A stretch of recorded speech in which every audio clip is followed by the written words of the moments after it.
Hello guys, एक बार फिर से हमारे YouTube channel Agri by NR में आपका स्वागत है। दोस्तों, आज हम बात करेंगे कि जो जेट एग्ज़ाम हुआ था उसकी ऑफिशियल आंसर की जारी कर दी है ईयू जोधपुर यूनिवर्सिटी द्वारा। जो अब की बार एग्रीकल्चर यूनिवर्सिटी जोधपुर द्वारा जो जेट का एग्ज़ाम करवाया था उसकी ऑफिशियल आंसर की जारी कर दी है।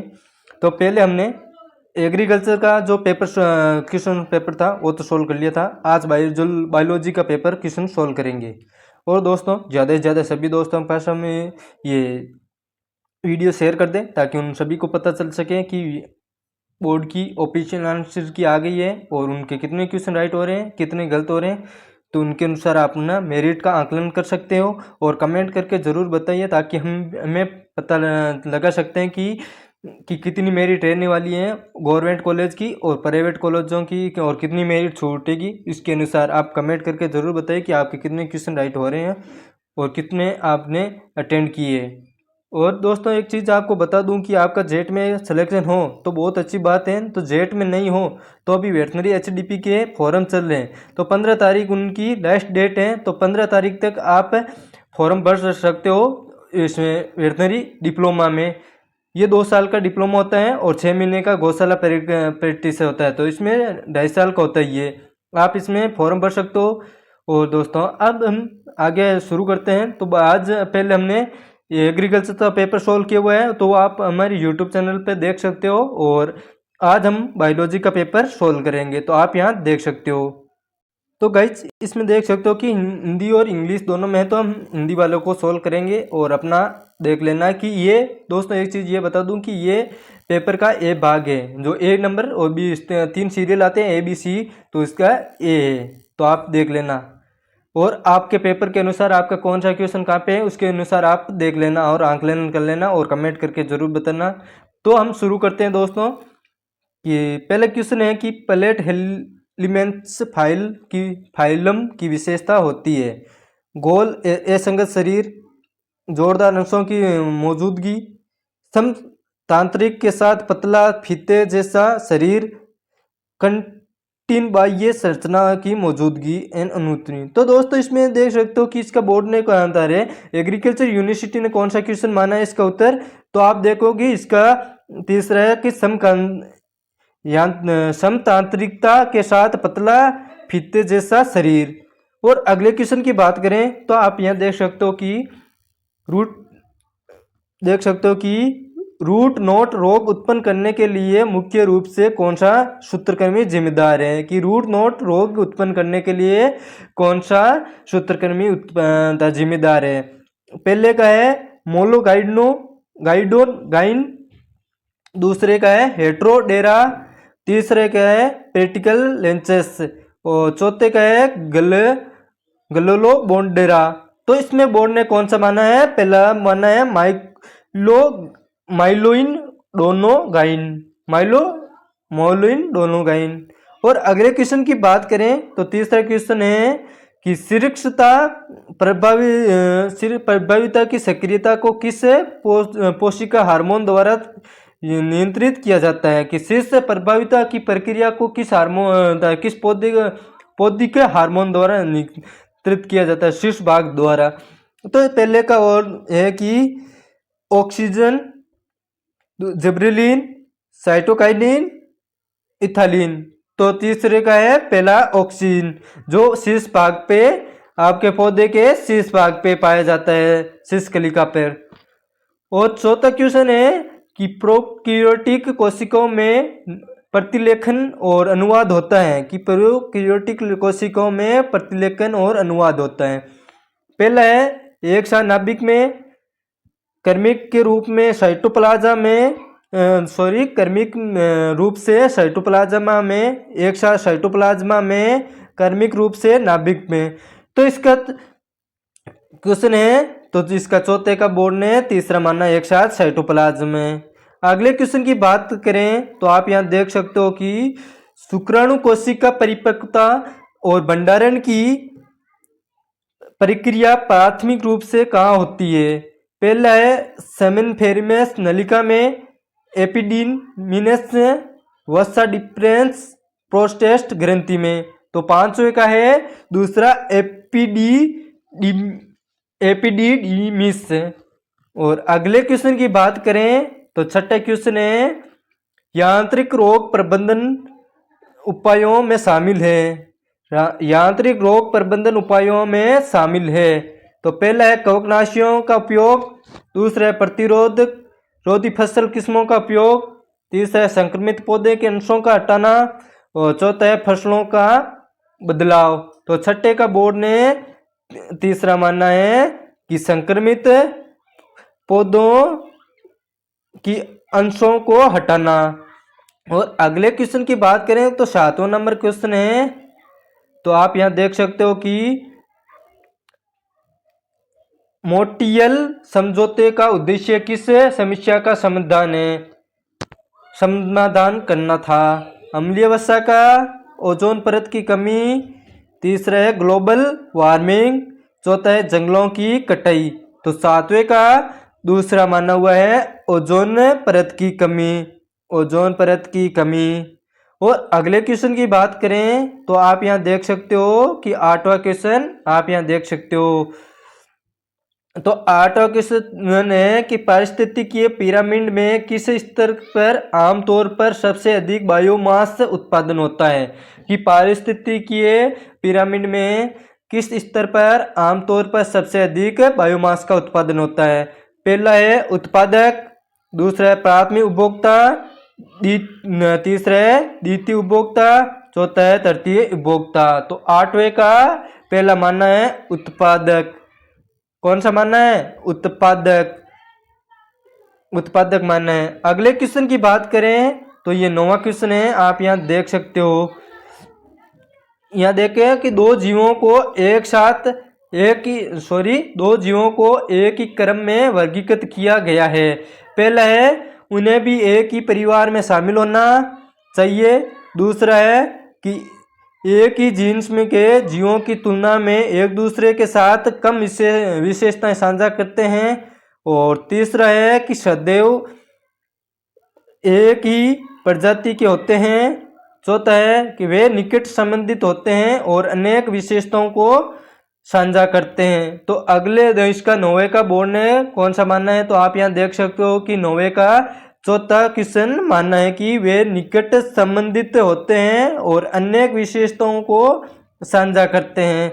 अगले क्वेश्चन की बात करें कि 10वां क्वेश्चन, तो आप यहाँ देख सकते हो कि इटाइट खाली जगह विषाक्तता के कारण होती है। तो पहला है कि लैंड, दूसरा है कैडमियम, तीसरा है स्टार्टियम और चौथा है टीन। तो 10वें का दूसरा माना है कैडमियम। और अगले क्वेश्चन की बात करें तो 11वां है, आप यहां देख सकते हो कि 11वां क्वेश्चन कि गोल्जी उपकरण की महत्वपूर्ण भूमिका होती है। प्रोटीन संश्लेषण पहला है, दूसरा है लिपिड संश्लेषण, तीसरा है प्रोटीन एंड लिपिडों के संश्लेषण, वर्गीकरण और पैकेजिंग, और चौथा है डीएनए प्रतिलिपन। तो इसका 11वें का मानना है तीसरा प्रोटीन और लिपिडों के संशोधन, वर्गीकरण और पैकेजिंग। अगले क्वेश्चन की बात करें तो आप यहां देख सकते हो स्क्रीन पर 12वां क्वेश्चन है, और 12वें क्वेश्चन का उत्तर कौन सा क्या है क्वेश्चन कि रक्त प्रकार AB रक्त प्रकार AB को सामान्य प्राप्तकर्ता माना जाता है, क्योंकि रक्त प्रकार को व्यक्ति में क्या होता है, तो रक्त AB को सामान्य प्राप्तकर्ता माना जाता है। तो पहला है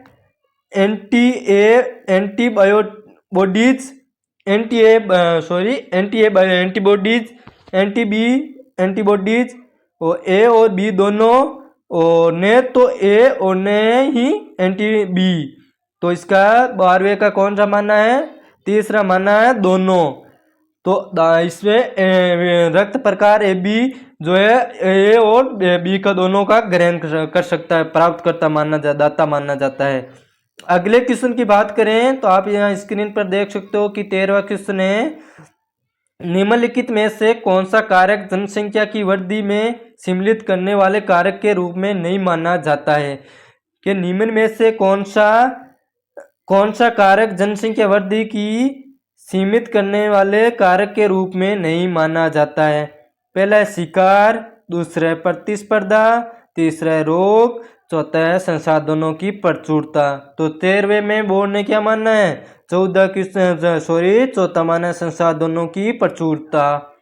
अगले क्वेश्चन की बात करें तो आप यहाँ स्क्रीन पर देख सकते हो 14 क्वेश्चन कि रक्त ऊतक का मैट्रिक निम्नलिखित में से है। रक्त ऊतक का मैट्रिक निम्नलिखित में से बनता है। पहला प्लाज्मा में बनता है, दूसरा लिम्फोसाइट में बनता है, तीसरा है एरिथ्रोसाइट में, चौथा है ल्यूकोसाइट में। तो 14वें का कौन सा है? तो आप यहाँ देख सकते हो कि प्लाज्मा में रक्त ऊतक का मैट्रिक बनता है। अगले क्वेश्चन की बात करें तो आप यहाँ स्क्रीन पर देख सकते हो 15वां क्वेश्चन कि टिश्यू कल्चर के जनक के रूप में किसे माना जाता है? टिश्यू कल्चर बोनर, दूसरा लाइबैक, और तीसरा हेडबर लैंड, और चौथा है गोंतरेट। तो 15वें का तीसरा हेबर लैंड माना गया है। अगले क्वेश्चन की बात करें तो आप यहाँ स्क्रीन पे देख सकते हो 16वां क्वेश्चन कि यूकेरियोटिक कोशिकाओं का साइटोस्केलेटन किससे बना होता है? कि यूकेरियोटिक कोशिकाओं का साइटोस्केलेटन किससे बना होता है? पहला है माइक्रोट्यूबुलस और माइक्रोफिलामेंटस और इंटरमीडिएट फिलामेंट, और दूसरा ऑप्शन है कि राइबोसोम और रफ एंटीप्लाज्मिक रेटिकुलम, और तीसरा है सेंट्रोमोसोमस एंड सेंट्रिओलस, और चौथा है लाइसोसोम और पेरिकिक्सोसोम। तो इसका 16 का बोर्ड ने पहला क्वेश्चन ऑप्शन माना है कि माइटोट्यूबुलस, माइक्रोफिलामेंट और एंटीमीडियम फिलामेंट। और अगले क्वेश्चन की बात करें तो 17वां क्वेश्चन है कि कॉकरोच की श्वसन प्रणाली में मुख्य रूप से शामिल होता है। कि कॉकरोच की श्वसन प्रणाली में मुख्य रूप से शामिल होता है फेफड़े, गलफेंडे, श्वसन नली, स्पाइकलस। तो 17वें का बोर्ड ने तीसरा माना है श्वसन नली। और अगले क्वेश्चन की बात करें तो आप यहाँ स्क्रीन पे देख सकते हो 18वां क्वेश्चन कि जैव प्रौद्योगिकी के जीन लाइब्रेरी का उद्देश्य क्या होता है? निर्जीव वस्तुओं का भौतिक जानकारी का संग्रहण करना, ट्रांसजेनिक जीवों का उत्पादन करना, डीएनए अणुओं की संरचना का अध्ययन करना। और चौथा क्वेश्चन है क्लोनिंग और विश्लेषण के लिए डीएनए टुकड़ों का संग्रहण संचालित करना है। तो इसका 18 का बोर्ड ने चौथा क्वेश्चन माना है कि क्लोनिंग और विश्लेषण के लिए डीएनए टुकड़ों का संग्रह संचित करना। अगले क्वेश्चन की बात करें तो 19वां क्वेश्चन आप स्क्रीन पे देख सकते हो कि उच्च स्तरीय रेडियोधर्मी कचरे के दीर्घकालीन निपटान के लिए उपयोग की जाने वाली सबसे आम विधि क्या है? कि उच्च स्तरीय रेडियोधर्मी कचरे के दीर्घकालीन निपटान के लिए उपयोग की जाने वाली सबसे आम विधि क्या है?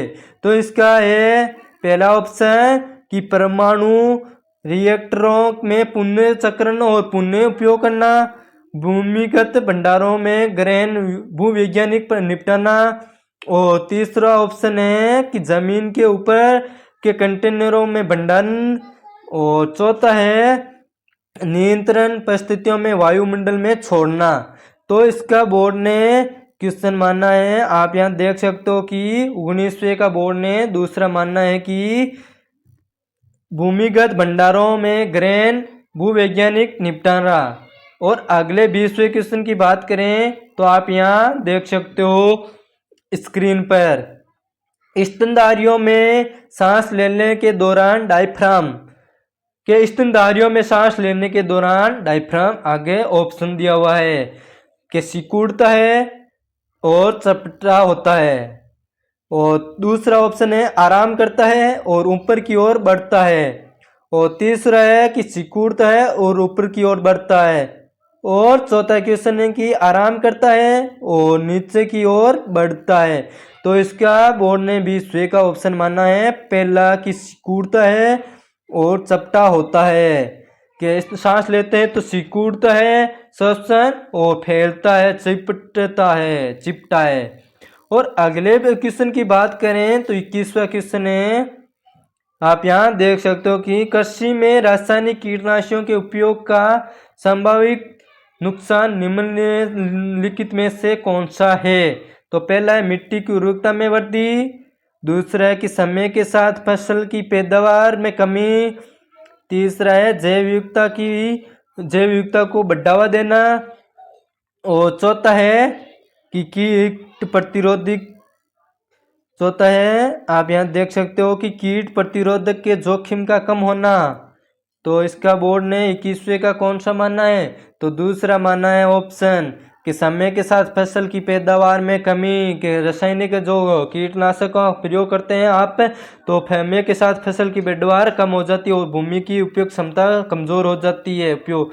और अगले 22वें क्वेश्चन की बात कर सकते हैं, आप यहाँ स्क्रीन पे देख रहे हो कि दो विविधि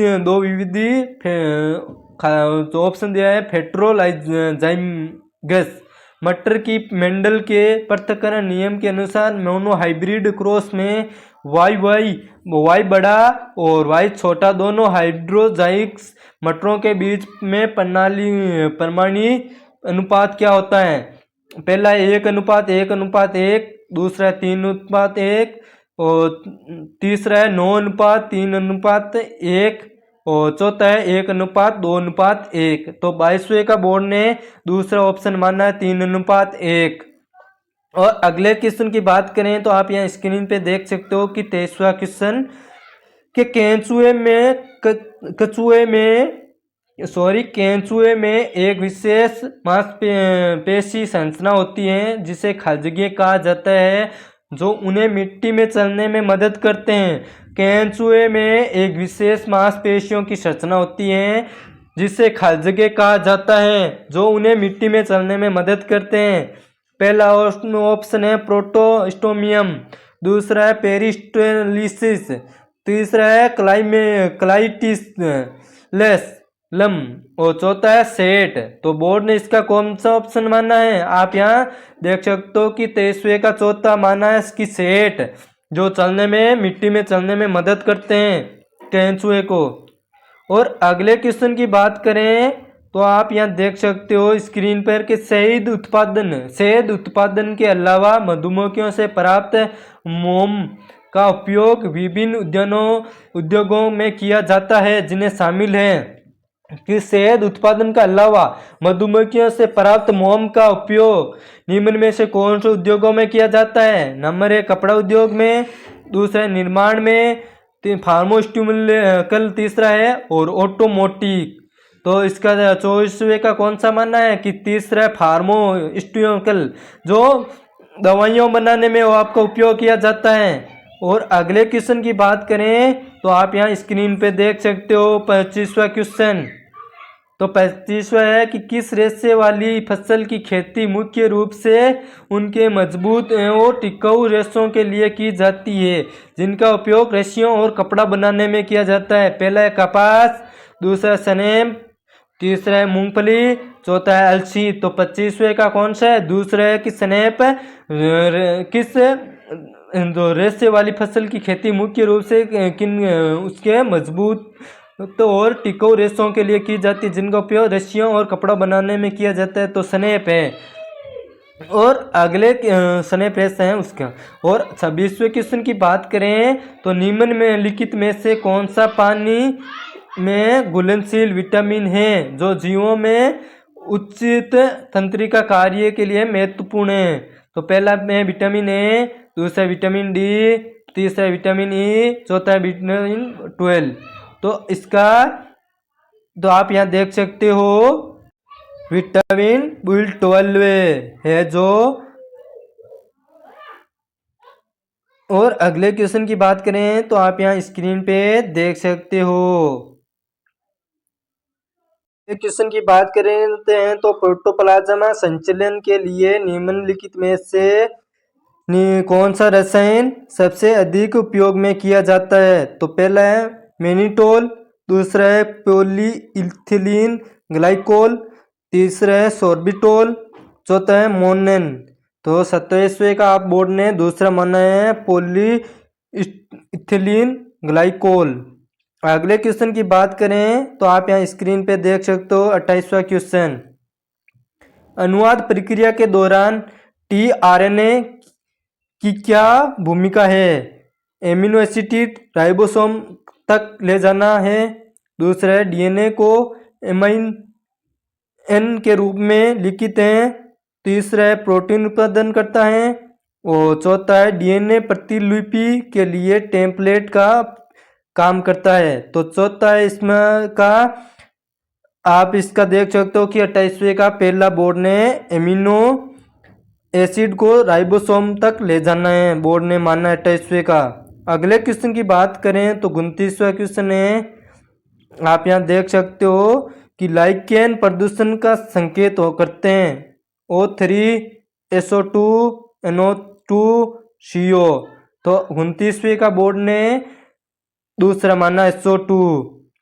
और अगले तीसरे क्वेश्चन की बात करते हैं तो आप यहाँ देख सकते हो कि सेंटीपीडेस जो वर्ग चिलोपोडों में आते हैं, कृषि में मुख्य रूप से किस कारण के लिए उपयोग माने जाते हैं? मृदा जनित रोगजनक को नियंत्रित करना, मिट्टी की उर्वरकता बढ़ाना, कीटों का शिकार करना, मिट्टी को हवादार बनाना। तो इसका ऑप्शन कौन सा है 30वें का? तो बोर्ड ने तीसरा कीटों का शिकार करना मानना है। 30वां का तीसरा है कि कीटों का शिकार करना। अगले क्वेश्चन की बात करें तो आप यहाँ देख सकते हो 31वां क्वेश्चन। इसमें पौधों की अनुभागीय जड़ों के निर्माण के लिए उत्तरदायी ऊतक स्थित होते हैं। किटिस, पीत, एंडोडर्मिस, पेरिसाइटिकल। तो इसका आप यहाँ देख सकते हो 31वें का कौन सा ऑप्शन मानना है बोर्ड ने? तो 31वें का चौथा मानना है पेरिसाइक्ली। अगले क्वेश्चन की बात करें तो आप यहाँ स्क्रीन पे देख सकते हो 32वां क्वेश्चन कि निम्नलिखित में से कौन सा सामान्य रूप से जीवों द्वारा उपयोग किया जाने वाला श्वसन उत्पादन नहीं है? ग्लूकोज, दूसरा है वसा, तीसरा है प्रोटीन, चौथा है ऑक्सीजन। तो 32वें का है चौथा ऑक्सीजन। अगले क्वेश्चन की बात करें तो आप यहाँ देख सकते हो कि गर्भावस्था के दौरान गर्भाशय की परत को बनाए रखने के लिए कौन सा हार्मोन जिम्मेदार है? Estrogen, progesterone, testosterone, follicle stimulating hormone. तो 33वें का कौन सा है कि दूसरा है प्रोजेस्टेरोन हार्मोन है जो गर्भाशय को मेंटेन बनाए रखने में सहायक होता है। और 34वें क्वेश्चन की बात करें कि निम्न में से कौन सी विशेषताएं जिम्नोस्पर्म की है लेकिन एंजियोस्पर्म की नहीं है?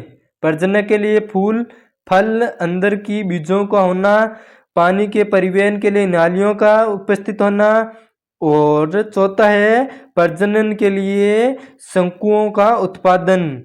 तो इसका बोर्ड ने कौन सा 34वें का चौथा ऑप्शन माना है कि प्रजनन के लिए शंकुओं का उत्पादन। अगले क्वेश्चन की बात करें तो आप यहाँ देख सकते हो 35वां क्वेश्चन। 35वां है कि जैव नियंत्रण एजेंट जैसे कि प्राकृतिक शत्रु और पैरासिटियोलस का उपयोग किया जाता है।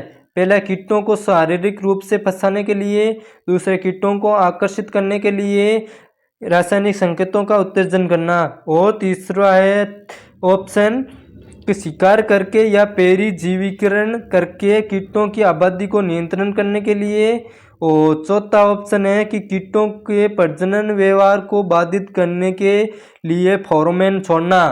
तो इसका 35वें का ऑप्शन है तीसरा कि शिकार करके या पेरिजीवीकरण करके कीटों की आबादी को नियंत्रण करने के लिए। अगले क्वेश्चन की बात करें तो आप यहाँ स्क्रीन पे देख सकते हो 26वां क्वेश्चन है कि निम्न में लिखित में से कौन सा जानवर आमतौर पर फलों की खपत के माध्यम से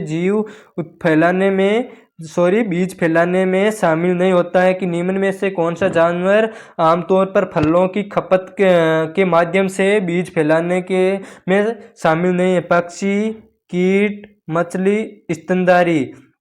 तो 36वें का है तीसरा कि मछली है जो फलों के खपत के माध्यम से बीज फैलाने का कार्य नहीं करता है। अगले 37वें क्वेश्चन आप स्क्रीन पे देख सकते हो। यहाँ कीट पौधों के रस का अवरोहण का सही मार्ग निम्न में से कौन सा है? Xylem, phloem, stomata. पहला ऑप्शन है। दूसरा है फ्लोएम, जाइमेटम, जड़ बल। तीसरा है जाइलम, स्टोमेटा, जड़ बल।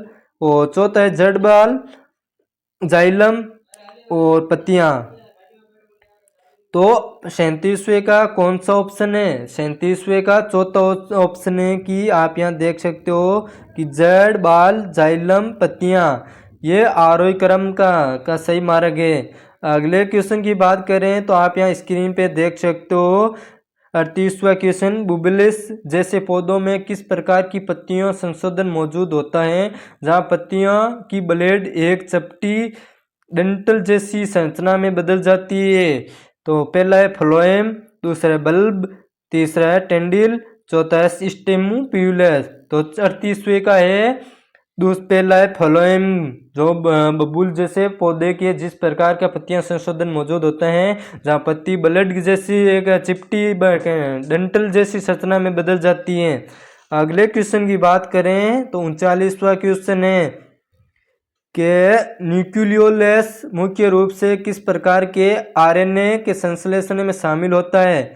Messenger RNA, ribosome RNA, transporter RNA, small nuclear RNA. तो 39वां का ऑप्शन दूसरा है राइबोसोम आरएनए। और अगले क्वेश्चन और लास्ट क्वेश्चन है आपका 40वां क्वेश्चन कि दीमक लकड़ी के ढांचे को खराब करने में किस प्रकार का योगदान करते हैं? पहला है लकड़ी में सेल्यूलोज का उपयोग करके, और दूसरा है संक्षारक एंजाइमों को स्रावित करके, तीसरा है कि लकड़ी के भीतर अंडे देकर, चौथा है कि लकड़ी को नुकसान पहुंचाने का अन्य कीटों को आकर्षित करके। तो 40वें का पहला ऑप्शन है कि लकड़ी का में सेल्यूलोज का उपयोग करके। तो आपके ये बायोलॉजी के क्वेश्चन कंप्लीट होते हैं दोस्तों।